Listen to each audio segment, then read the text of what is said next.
Okay, I think it's a good time to get started again. So, hello and welcome. And to those that are joining us again, I can see some familiar faces. Before we get into today's topic, I would like to do a quick recap on our previous live prompting session. This was where we created a 12-month plan for local after work activities, and we saved it in our gallery. We turned it into a table. We did a link to the venue, also included a time, and we put this on outside of office hours, and we did the box for attendance. So as you can see, Kath's just pulling that up now. Yes. Hello, everyone. Welcome to this. I just wanted to recap this. And you see, this is the prompt we saved in the beginning, and then we worked on it like Samantha already said. So this time we're gonna do it a little bit different because I have prepared a prompt already. But what is interesting now is that we're gonna work on a work environment plan. And think that you are a manager in an international company and you're managing people in different countries. And we have different culture in different companies, so in different countries. So that's what I wanted to talk about. Here we were having some tasks around employee engagement. Now we're going to move up here in this corner and look at this first one, generate a work environment plan for an office. And I know, Kath, we were going to obviously go through work regulations, the culture and union agreements. And before we go on to that, I just want to mention I am going to be polling towards the end. We would like to get some future content from our audience today. So when you do get the poll that will pop up, if you can put your contact details in there and just answer the questions, we'd really appreciate that. We do have some content planned for the next session. However, this is very much a working with our audience. So if you've got any ideas, we would love to hear back from you. Yeah, definitely. And if you are prompting yourself in Helix, it would be lovely to host you and you show what you're doing. I think this is the purpose of this call, that we learn together, we share what we're doing with each other, because this is a new technology and all of us can learn from each other.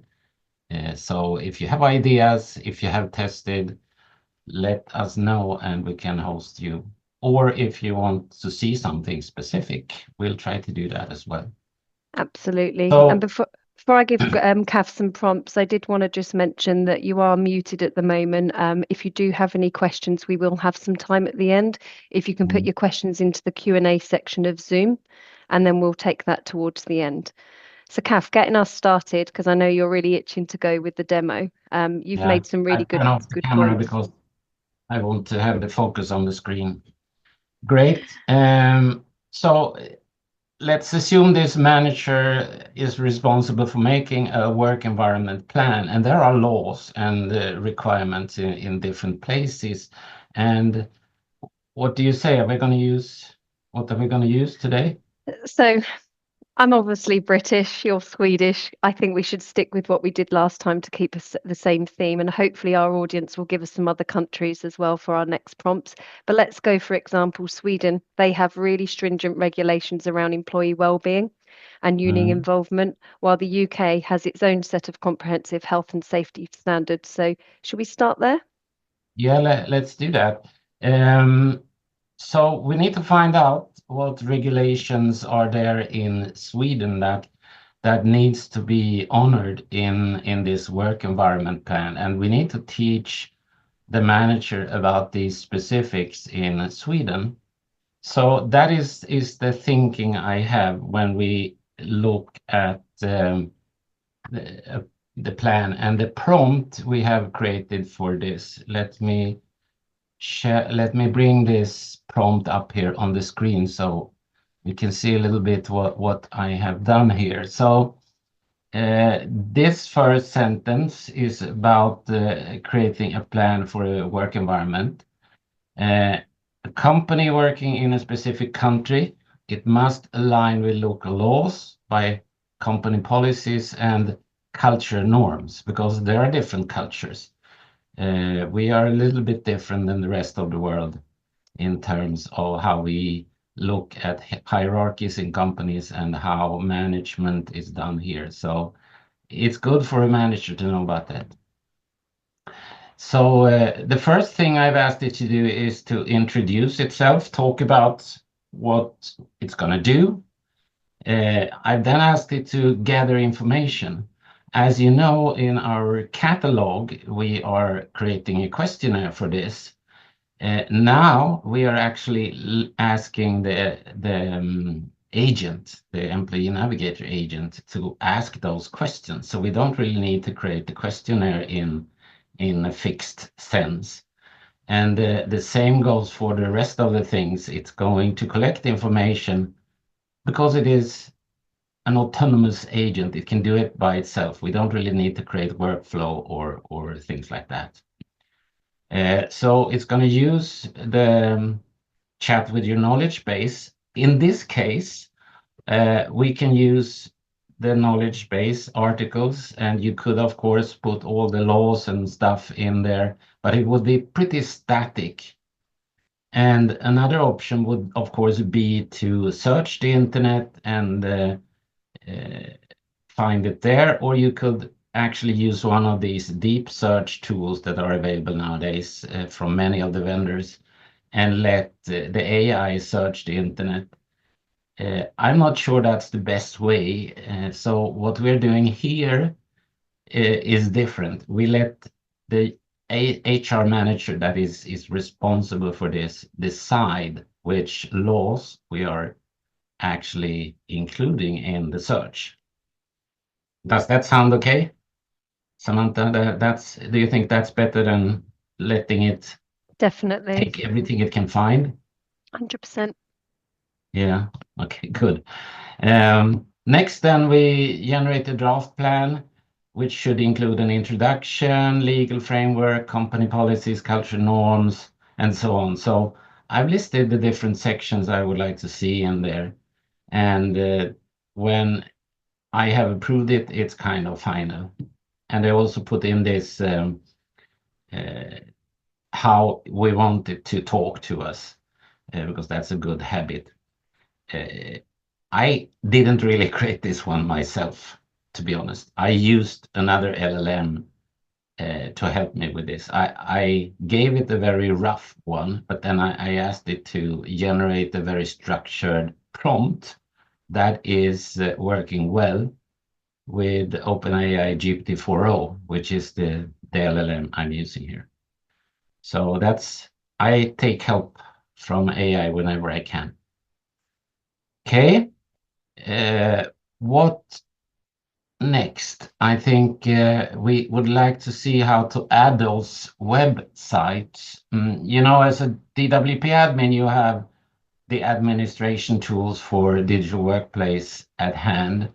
Behind the scene, you have Innovation Studio. Not all of you might have access to Innovation Studio, but that's where the Helix GPT Manager exists. So if you go to Innovation Studio and you click the menu, we have the Helix GPT Manager, which is our engine or administration tool for the AI engine, the generative AI engine, and where the agentic stuff exists. So I'm talking about digital workplace. As you know, we have agents in all the other products as well, but this is digital workplace and employee navigator.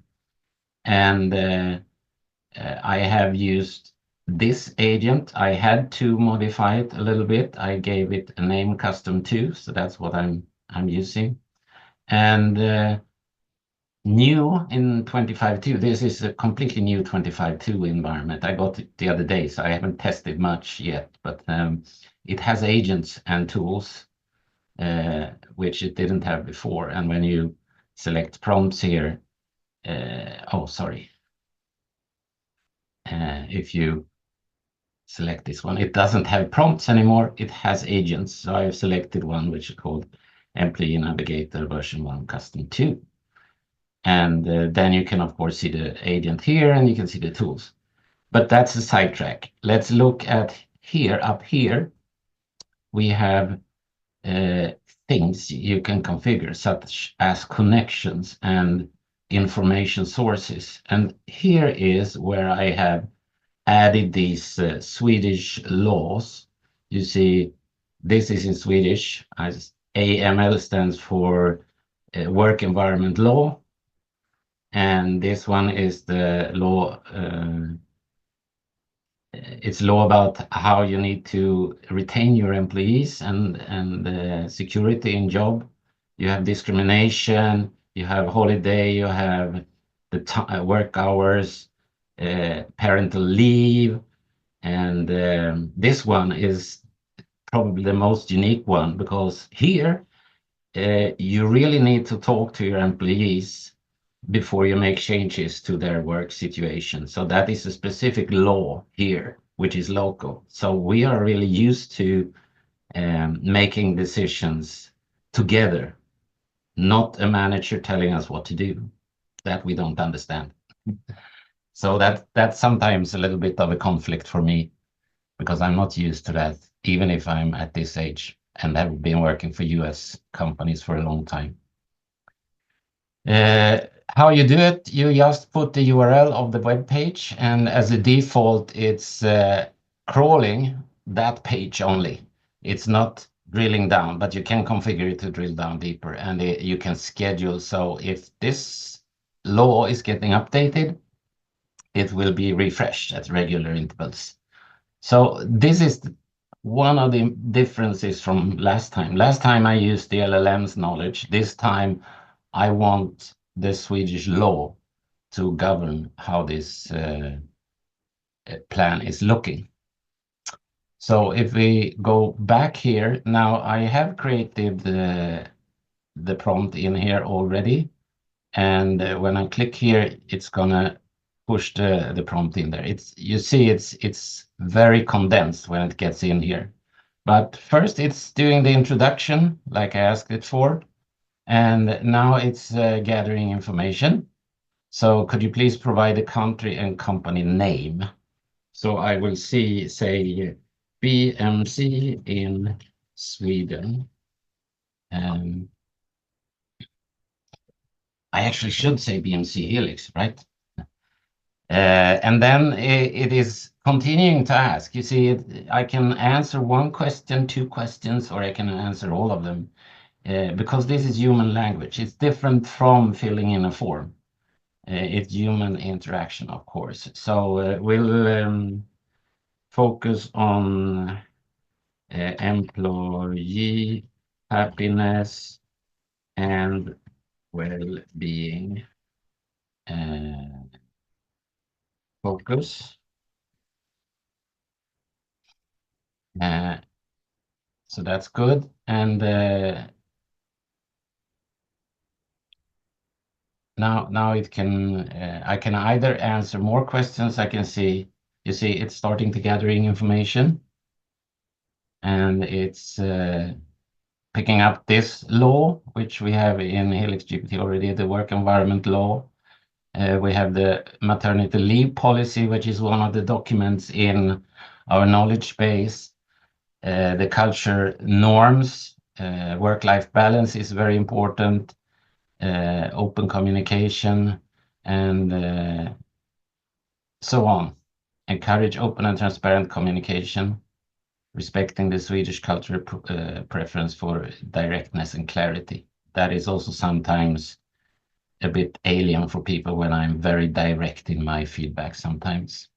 And the hierarchy is another one. So, I mean, this is how it starts, and it's referencing these web pages, and when you click on them, you will be taken to that web page. You see, it is in Swedish, which is maybe not good if it is a manager that is not literate in Swedish, but you see up here, you can actually get other languages. That's the Swedish approach to things. We are translating things so everybody can read.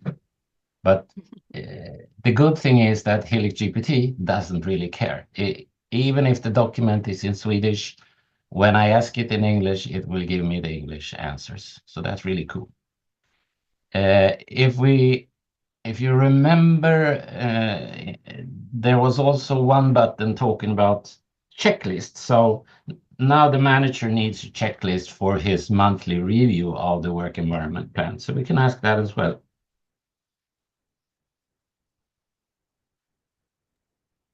I think obviously, Kath, while you're doing that, I think the main thing is when we have humans, which is still important that we have humans, it's not all AI driven, getting those relevant pages, it makes it more crisp and tailored to the work environment plan rather than sifting through unnecessary data, which, let's face it, in this day and age, a lot of us don't have time to do that.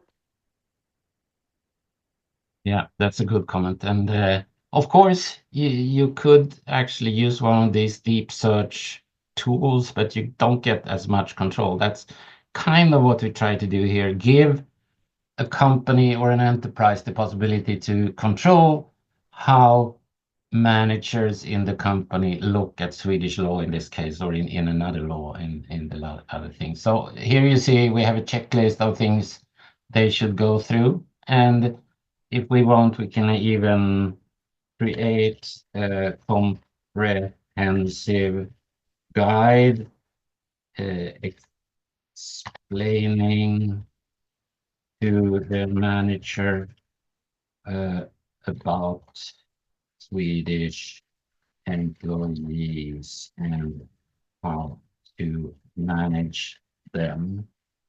Include examples from the checklist and links to the laws for further reading. Something like that, and it will generate a book for us around this.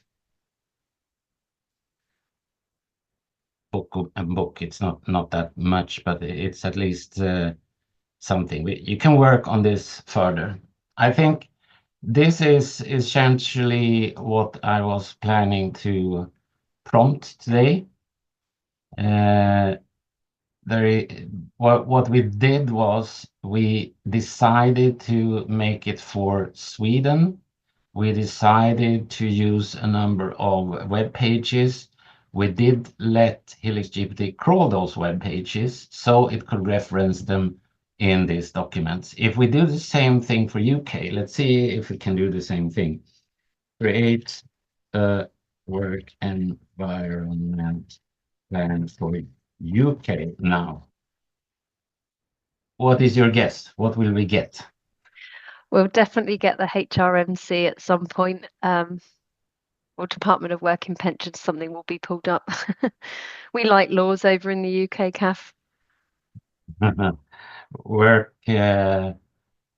Workplace safety. Let's select that. Safety. And we have as a goal to retain employees. Provide links to local UK laws. Let's see what we get. I didn't really give it those UK laws in the background. So what will it do? It will try to find it in the knowledge base. It's not there either. And what it will do then is that, the LLM is trained up until sometime last year, and it will use its own knowledge about the UK laws that it got when it scanned the whole internet and put it into the LLM. That means you will get something. You don't really know if it's up to date, so you really have to go there and read those links. But if we added these documents, like we added the Swedish law, you would get the same behavior for UK law. So I think I wanted to share this capability to include external documents into Helix GPT and use the agent to work on it. How about that? Yeah, and I think the only thing is we can go further because this is more related to BMC in the UK, although we're now branded BMC Helix. Obviously, there's other websites outside of this. So the more you put into the prompt, the more information that's going to come back. So there'll be other websites you can keep playing around, and the more you instruct, the more you get back, right? Yeah, exactly. So this is just an example. I did see actually, Kath, while you're still on this, I had there was a question that came up into the chat from Diego, and he was just saying, is there a prompt underneath this feature? Underneath the work environment, yeah, that's the one I did show in the beginning. The text that was telling what I want the prompt to look like here. This one. So this is the prompt. You are an assist. So that's what I gave it. And there is one more level which you don't see. It is the agent itself.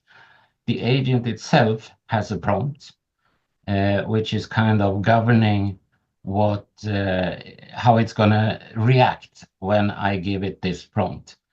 That is also possible to change if you like. And in 25.2, we actually ship more prompts and more agents than before. We have 2 agents, actually, the one which is called Employee Navigator, and another one which Deepak is going to talk about in another webinar.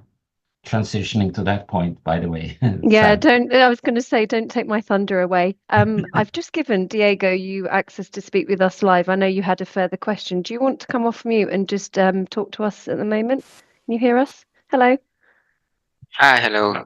Yeah, I mean for the extension of the prompt, because some maybe you need a limit to control the expenses, or I see that that prompt is a little bit long, but I don't know if that's a limit for the prompting.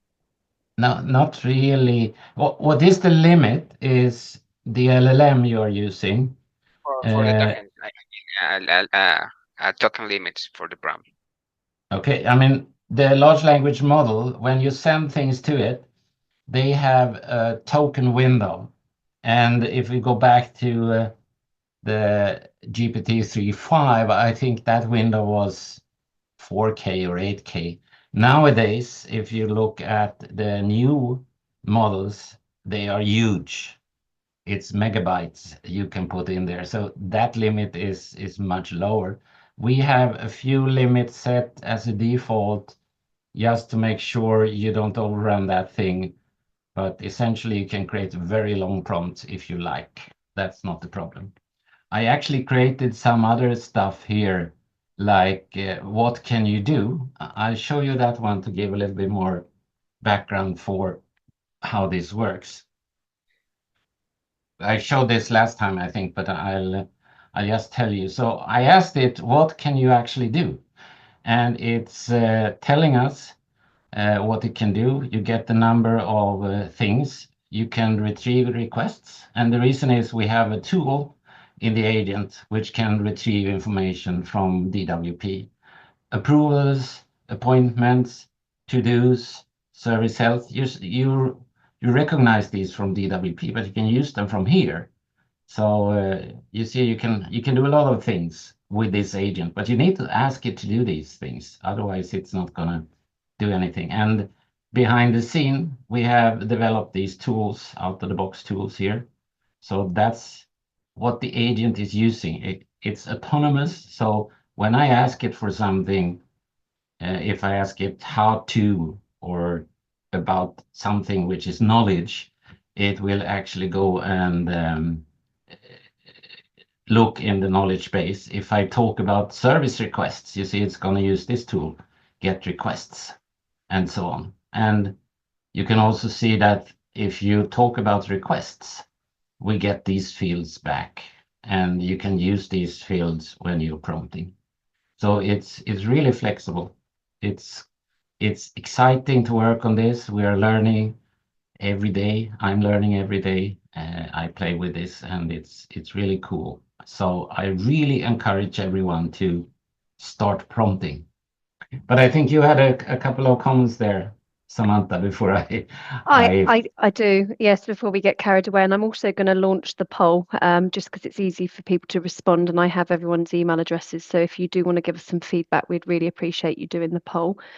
So a bit of a plug as we wrap this session, just some feedback. We are trying to make these sessions quite short because our concern is if we do too much prompting in one session, it's hard to remember. So we're trying to aim for around 30 minutes or so these sessions, which is why it's really key for us to have your feedback, what you'd like to see, and also if you want to be part of these sessions with us.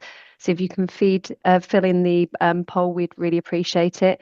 And then just to Kath's point, when we first started, there is a lot of digital workplace sessions coming up. So I will share with you the recording and also the links to these other sessions. Next week, Kath's colleague Deepak will be running a session with me on the 29th. That will be around seamless service catalogue creation. That will be the 29th at 3 p.m. BST. That's 4 p.m. CET, 9 a.m. EDT for those in America. And then for DWP Guest Portal, another session he'll be running with me a week later, which is the 7th of May. That's going to be a little bit later than today, so an hour later, so 3:30 p.m. BST. That's 4:30 CET. And then we also have, and was talking with Kath today, we've got another session that's coming up. That will be What's New in Digital Workplace 25.2. So Kath wasn't happy with just having one session a month. He's got me again on the 14th of May with his partner in crime, Deepak. They will be running a What's New session, and that will be at 4:30 p.m. BST. Yeah, I mean, we are really trying to share what's going on here. The world is changing fast, and I see that a lot of you might be interested in the prompts. Of course, then I will put them out on communities so you can use them and play with this. If you have a 25.1 of Helix GPT up and running, you can use these prompts better if you get to 25.2 that really released last week, because there are new things in there.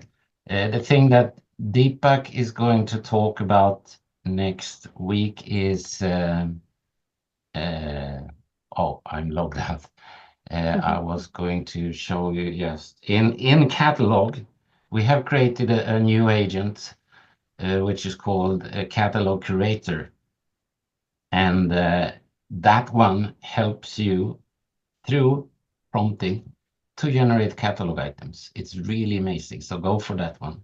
And the other one is the guest portal, which is where you can publish a few catalog items and knowledge articles that you want to give to people that don't have to log in. A lot of the universities using Helix want that for their students, so they can actually go and look up things, but they also want them to be able to raise a few requests anonymously. And we also have quite a few public organizations, communities that want to be able to report defects on streets or defects on lamps and things like that. So a lot of requests for that portal. I think we have another one also. Isn't Per having one about the external portal? Yes, and there's also going to be some training that's going to come from the customer success organization that's just being put in place globally. So I will be able to share that at some point. And obviously, Kath, you forgot the month will come around. So on the 28th of May, we're back again. So you've literally got me for 4 weeks. So I'm hoping that everyone will have these sessions. You should get emails through our marketing campaigns, but I will share all these links with you.